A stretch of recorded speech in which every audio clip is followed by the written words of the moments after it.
Quadratic functions and their reciprocals.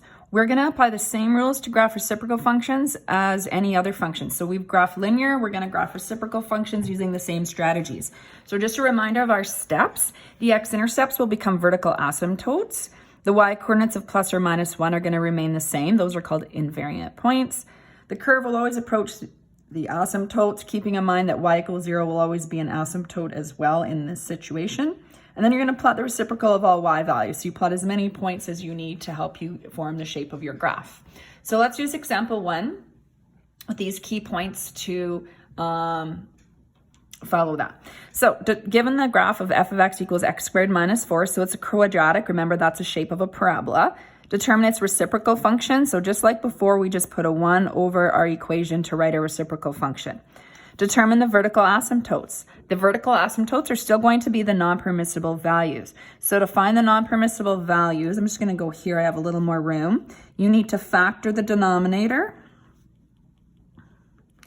And so then you can see that your non-permissible values will be what the vertical asymptotes are. So you're going to have a vertical asymptote at plus or minus 2. So you're going to have two of them, one at negative 2 and one at positive 2 when we draw them in. C, what are the x and y intercepts of the reciprocal function? So just like before, we'll show the algebra just so you can see what's going to happen. So you can put 0 in, so you're going to get 1 over x squared minus 4. 0 times anything is 0, 1 times 1. You're going to get the same results every time, so you're going to start to realize you don't have to probably show that work and realize, hey, there's never going to be an x-intercept. I'm always going to have this horizontal asymptote in there. My y-intercept, I will have a y-intercept, so you're going to let x equals 0, and you're going to get negative 1/4. So you're going to get negative 1/4 as a y-intercept, so we'll make sure that that point is clearly plotted as well. Now we're going to graph D, the function y equals f of x, and the reciprocal. So again, even if I had just been asked to graph this, I would graph the denominator first anyway, and then I would still graph this over top. So y equals f of x is my parabola shifted down 4. I need a scale. So I'm going to go down 4, 1, 2, 3, 4. My parabola opens up. My width is regular. Over 1, up 1. Over 2, up 4. Over 3, up 9. So that brings me all the way to the top of the page where 5 is here. And I've got my parabola there. So we're going to have our nice U-shaped parabola.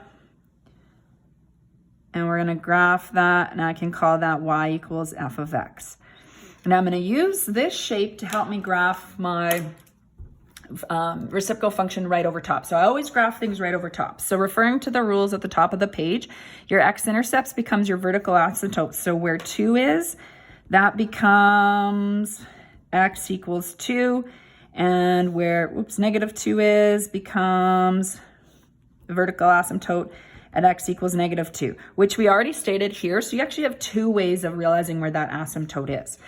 I like to put in my y equals 0 when I'm drawing in the asymptotes at that point, remembering that I don't have an x-intercept, so it's going to approach. Now I'm going to take the reciprocal of the y values and realize that the curve approaches the asymptotes. I don't want to forget about my invariant point, so I always start with that. So what that means is where y equals 1, I go across to where the graph is and I plot a point. Where y equals 1 here, I plot a point. Where y equals negative 1, I plot that point, and I plot that point.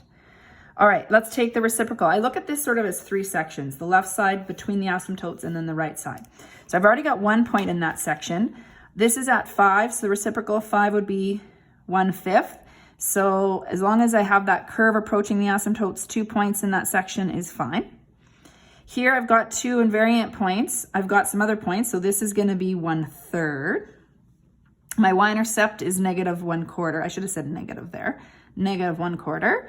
And negative 3 becomes negative 1/3. So it's still a U shape, but it's a broader shape. It's not quite the same shape of U here. So it's going to go across like so and approach straight down along these asymptotes.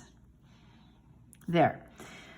I already have my invariant point here. 5 becomes 1/5. And again, I know it approaches asymptotes, so we're just going to have that slide up along here and along here. Difficult to see. I did draw an arrow there.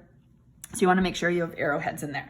So it's going to be an interesting looking graph. You're going to, so whenever you have a parabola that's shifted where a vertex is below the x-axis, it's going to be this shape here. So we sometimes call this, though it sounds a little bit silly, the car park, as if you're driving your car and you're trying to park it in the driveway.